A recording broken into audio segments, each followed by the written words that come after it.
Government స్కూళ్ళలో చదివి 10 GPA సాధించిన 10th క్లాస్ స్టూడెంట్స్తో సీఎం రేవంత్ రెడ్డి గారు ఇక్కడ చూడొచ్చు మనం ఎవరు గవర్నమెంట్ స్కూళ్ళలో చదివి ఆ గవర్నమెంట్ స్కూల్స్ నుంచి 10 జీపీఏ గ్రేడ్ పాయింట్స్ 10 వరకు సాధించిన వాళ్ళతో కలిసి ఈ విధంగా ఫోటో దిగిన అయితే ఇక్కడ చూస్తున్నాం మనం. సర్కారు బడి విలువ నాకు తెలుసు, సింగిల్ టీచర్ స్కూళ్లను మూసివేయం అని రేవంత్ రెడ్డి గారు చెప్తా ఉన్నారు. సెమీ రెసిడెన్షియల్ స్కూల్స్ తెరిచే అంశాన్ని పరిశీలిస్తాం. సర్కారు బడుల బలోపేతానికి 11,000తో మెగా డిఎస్సి కూడా వేసినామని చెప్తారు. 2,000 కోట్లతో స్కూళ్లను బాగు చేస్తున్నాం. త్వరలోనే విద్యా కమిషన్ ఏర్పాటు చేస్తాం. 10 జీపీఏ వచ్చిన పిల్లల ఫీజును చెల్లించేందుకు అభ్యంతరం లేదు. చదువుపై చేసే ఖర్చును పెట్టుబడిగానే చూస్తామని చెప్పేసి రేవంత్ రెడ్డి గారు చెప్తున్నారట. 10 జీపీఏ తెచ్చుకున్న గవర్నమెంట్ స్కూల్ స్టూడెంట్స్కు సన్మానం కూడా చేసిరట. గిది ఏమంటే ప్రజాపాలన అంటే గిట్లా ఉండాలి. మిగతా అంశాలు పక్కన పెడితే గిట్లా చేయాలి. ఇగో గవర్నమెంట్ స్కూల్ పిల్లలను కూడా కలవాలి ఒక ముఖ్యమంత్రి అనేట ఆయన. ఇట్లా కలిసినప్పుడు కూడా జనాలకు దగ్గర అవుతారు. ఆ పిల్లల యొక్క పరిస్థితులు తెలుస్తాయి. మంచి చెడు డిస్కస్ చేయొచ్చు. సరిగా 10% 100% మార్కులు తెచ్చుకున్న వాళ్ళ పక్కన పెడితే అట్లీస్ట్ స్టూడెంట్స్తో ఇట్లా మమేకం అవ్వాలి. ఇట్లా ఒక ముఖ్యమంత్రికి ఉండాల్సిన క్వాలిఫికేషన్ ఏంటిదంటే ఓటు హక్కు లేని వాళ్ళని కూడా కలుస్తారు. చూసావా ఇట్లా ఓటు హక్కు ఉన్నా లేకున్నా పోయి ఒక ముఖ్యమంత్రి ఇట్లా పిల్లలతో మమేకమై కలుస్తూ ఉంటాడు. చూసావా అప్పుడు బయటపడుతుంది లీడర్షిప్ అనేది, లీడర్ క్వాలిటీస్ అనేవి. గతంలో ఒక్కరోజు కూడా కేసీఆర్ ఇట్లా 10వ తరగతి పిల్లలను కలిసిండా? ఒక్కనాడైనా కేసీఆర్ గారు ఒక్కనాడైనా ఇట్లా 10వ తరగతి పిల్లలను కలిసిండా?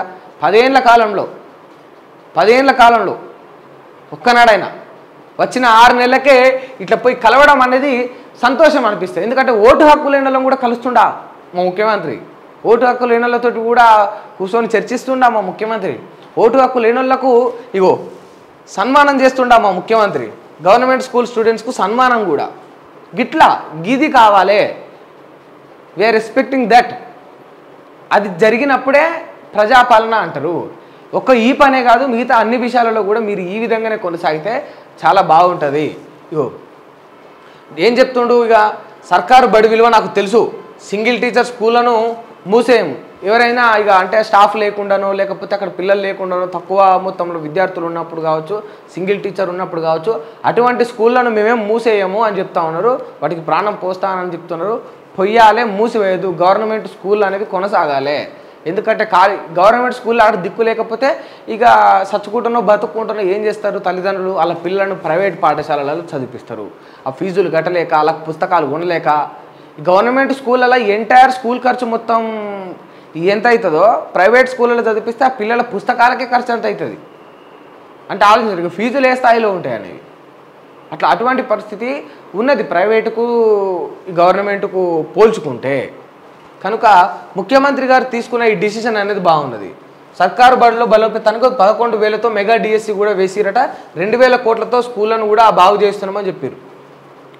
చేపియాలి. స్కూళ్ళలో ఓట్లు ఉండవు, పిల్లలు ఓట్లేరు. వాళ్ళు పెద్ద అయ్యి ఓట్లు వేసేది మళ్ళీ ఎప్పుడో. స్కూళ్ళలో చదివేటోళ్ళకి అయితే 15 ఏళ్ళే ఉంటుంది.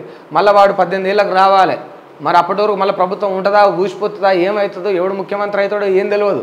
అయినా కూడా చిన్నపిల్లలపైన దృష్టి సారించడం అనేది గొప్ప విషయం, ఒప్పుకోదగ్గ విషయం. అట్లా చేయాలి.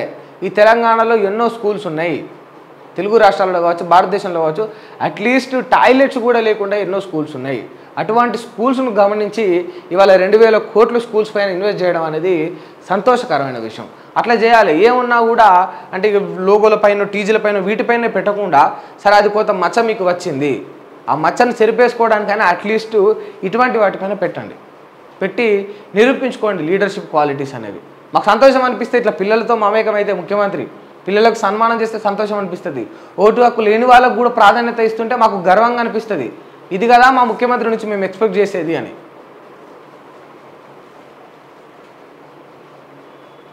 ఇక్కడ మంత్రుల లిస్టు చూడొచ్చు. మన తెలుగు మంత్రులు: కిషన్ రెడ్డి కేంద్ర బొగ్గు గనుల శాఖ, బండి సంజయ్ హోంశాఖ సహాయ మంత్రి, రామ్మోహన్ నాయుడు పౌర విమానయాన శాఖ, పెమ్మసాని చంద్రశేఖర్ గ్రామీణాభివృద్ధి కమ్యూనికేషన్ సహాయ మంత్రి, శ్రీనివాస వర్మ భారీ పరిశ్రమల ఉక్కు శాఖ సహాయ మంత్రి. వీళ్ళు ముగ్గురు కూడా బండి సంజయ్ గారు, పెమ్మసాని చంద్రశేఖర్ గారు అండ్ శ్రీనివాస వర్మ గారు వీళ్ళు ముగ్గురు కూడా సహాయ మంత్రులు. ఇక వీళ్ళు మంత్రులు కిషన్ రెడ్డి గారు కేంద్ర బొగ్గు గనుల శాఖ మంత్రి, ఇక రామ్మోహన్ నాయుడు పౌర విమానయాన శాఖ మంత్రి. ఇక రామ్మోహన్ నాయుడుకి అయితే అదృష్టం అనే చెప్పొచ్చు, ఒక గొప్ప విషయం అని చెప్పుకోవచ్చు. అతి పిన్న వయసులోనే కేంద్రంలో సెంట్రల్లో మినిస్ట్రీ అనేది ఆషామాషి కాదు, అది ఆషామాషి అయితే కాదు, అది గొప్ప విషయం.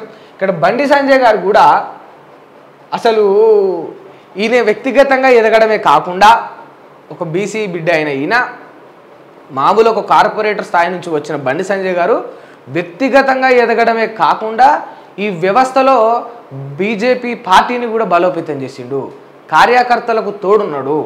అసలు తెలంగాణలో బీజేపీ ఉన్నదా, తెలంగాణలో బీజేపీ ఉన్నదా అనే క్వశ్చన్ మార్క్ నుంచి వెళ్ళి తెలంగాణలో బీజేపీతో గెలవగలమా, తెలంగాణలో బీజేపీతో పోటీ పడగలమా, హైదరాబాదులో బీజేపీతో సీట్లు నెగ్గగలమా అనే ఒక క్వశ్చన్ని రైజ్ చేసింది మాత్రం ముమ్మాటికి బండి సంజయ్ గారే.